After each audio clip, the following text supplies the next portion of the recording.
तब मुख्यमंत्री जी को तो कोई बता नहीं सकता है। कोई आईएएस या आईपीएस भ्रम में तो कोई नहीं रह सकते हैं कि हम जो कहेंगे वो मान लेंगे, क्योंकि कानून के अपने जानकार आदमी हैं। किसकी क्या अधिकार क्षेत्र है, उनका खुद का अपना अधिकार क्षेत्र है। चाहे विधायिका का, न्यायपालिका का, कार्यपालिका का कभी टकराव उनके राजनीतिक जीवन में नहीं रहा है। तो डिस्ट्रिक्ट कोर्ट में सब फरियाद है। इससे सरकार को तो किरकिरी हो रही है ना कि सरकार अधिकारी खुद लड़ रहे हैं। किरकिरी तो 24 नवंबर 2005 से हो रहा है। वो जब से बने तभी से किरकिरी हो रहा है। हम लोग कोई काम किए, एक काम नहीं बिहार में गलती से कहीं नहीं कोई काम हुआ है, कहीं नहीं। जिसे हमारे बारे में कहता है ना कि यहाँ जंगल राज है, महाजंगल राज आ गया।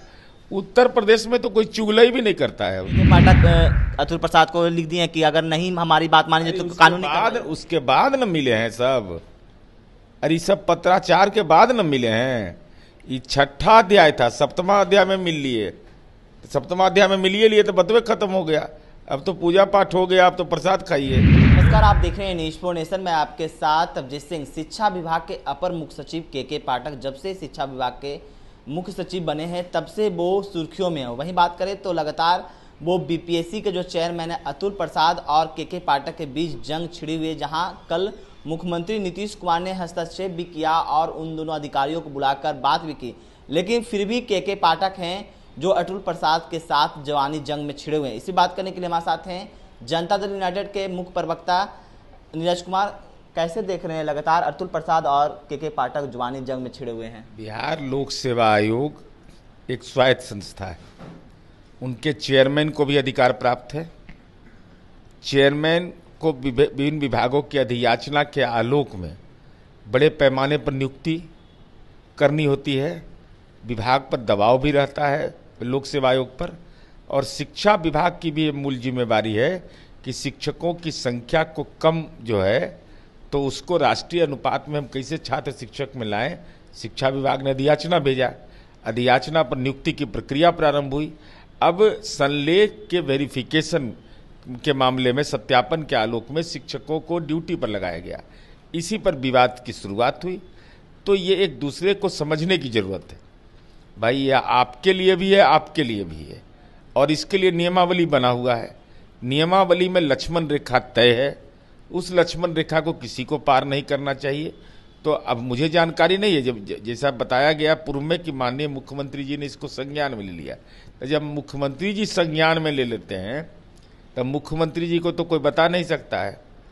कोई आईएएस या आईपीएस भ्रम में तो कोई नहीं रह सकते हैं कि हम जो कहेंगे वो मान लेंगे, क्योंकि कानून के अपने जानकार आदमी हैं। किसकी क्या अधिकार क्षेत्र है, उनका खुद का अपना अधिकार क्षेत्र है। चाहे विधायिका का, न्यायपालिका का, कार्यपालिका का कभी टकराव उनके राजनीतिक जीवन में नहीं रहा है। इसलिए हमको लगता है इस मामले का पटाक्षेप हो गया। अब कहीं कोई विवाद नजर नहीं आ रहा है। लेकिन आपने ही बोला अभी कि लक्ष्मण रेखा नहीं पार करने, लेकिन दोनों अधिकारी तो लक्ष्मण रेखा पार कर चुके हैं, क्योंकि आपस में ही बहस कर रहे हैं। इसलिए ना मुख्यमंत्री जी के यहाँ हस्तक्षेप हुआ भाई। हाई कोर्ट के बाद सुप्रीम कोर्ट काहे के लिए बना है? तो डिस्ट्रिक्ट कोर्ट में सब फरियाद है। इससे सरकार को तो किरकिरी हो रही है ना कि सरकार अधिकारी खुद लड़ रहे हैं। किरकिरी तो 24 नवंबर 2005 से हो रहा है। वो जब से बने तभी से किरकिरी हो रहा है। हम लोग कोई काम किए, एक काम नहीं बिहार में गलती से कहीं नहीं कोई काम हुआ है, कहीं नहीं। जिसे हमारे बारे में कहता है ना कि यहाँ जंगल राज है, महाजंगल राज आ गया। उत्तर प्रदेश में तो कोई चुगलई भी नहीं करता है, चुगली उगली भी नहीं। सनी सिंहनापुर के बाद जोगिया जी का राज्य है, जहाँ पर ताला नहीं लगता है। कोई ताला लगाने की जरूरत नहीं।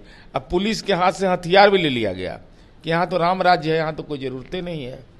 तो ये आलोचना होते रहते हैं। और लोकतंत्र उसी को बेहतर कहता है कि लोकतंत्र में तंत्र को ठीक किया जाना ही चुनौती है। जब सब ठीके रहता तो लोक सेवा अधिकार कानून काहे बनता, लोक सेवा कानून क्यों बनता? इसलिए कहीं कोई विवाद नहीं है। मूल विषय उपलब्धि का है कि एक साथ 1.5 लाख शिक्षकों की जब बहाली होगी तो गांव के विद्यालय की तस्वीर बदल जाएगी। लेकिन तब से जब से के पाठक अपर मुख्य सचिव बने के शिक्षा विभाग के, लेकिन तब से ही शिक्षा विभाग में कई ऐसे बदलाव किए के पाठक, लेकिन उनके कई बदलाव को सरकार ने वापस भी लिया। लेकिन अब आयोग और शिक्षा विभाग सामने हैं। बदलाव किया उसका एहसास भी जनता को है, जनता को एहसास है, भाजपा को एहसास नहीं। लेकिन सरकार को भी तो वापस लेना पड़ा उनका। तो इससे कौन बड़ी बात है? भाई ये तो कोई नहीं चलाया कि बिहार सरकार ने वापस ले लिया, लेकिन उत्तर प्रदेश में वहाँ की महिलाओं को सुहाग की रक्षा के लिए तीज का छुट्टी नहीं चाहिए।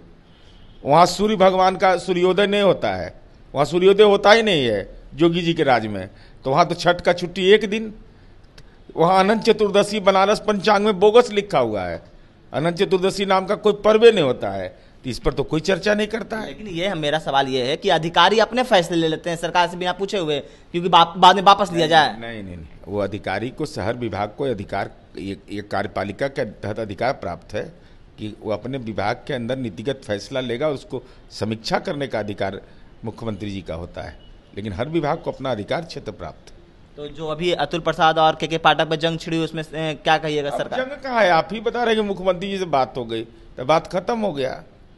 जब बातें हो गई तो बात खत्म, दोनों को बुला के समझा दिए होंगे कि भाई ये कानून कहता है, ये कानून में और ये लक्ष्य है, इसके अनुसार काम करिए। लेकिन फिर भी तो के पाठक अतुल प्रसाद को लिख दिए कि अगर नहीं हमारी बात मानी तो कानूनी उसके बाद न मिले हैं सब।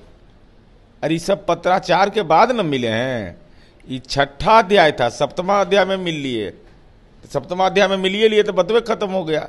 अब तो पूजा पाठ हो गया, अब तो प्रसाद खाइए, 1.5 लाख का नौकरी का वितरण होगा अब। चलिए, ये थे हमारे साथ जनता दल यूनाइटेड के मुख्य प्रवक्ता सह MLC नीरज कुमार। इन्होंने तमाम सवालों का जवाब दिया। इस तमाम खबरों पर रहे न्यूज़ के साथ। नमस्कार।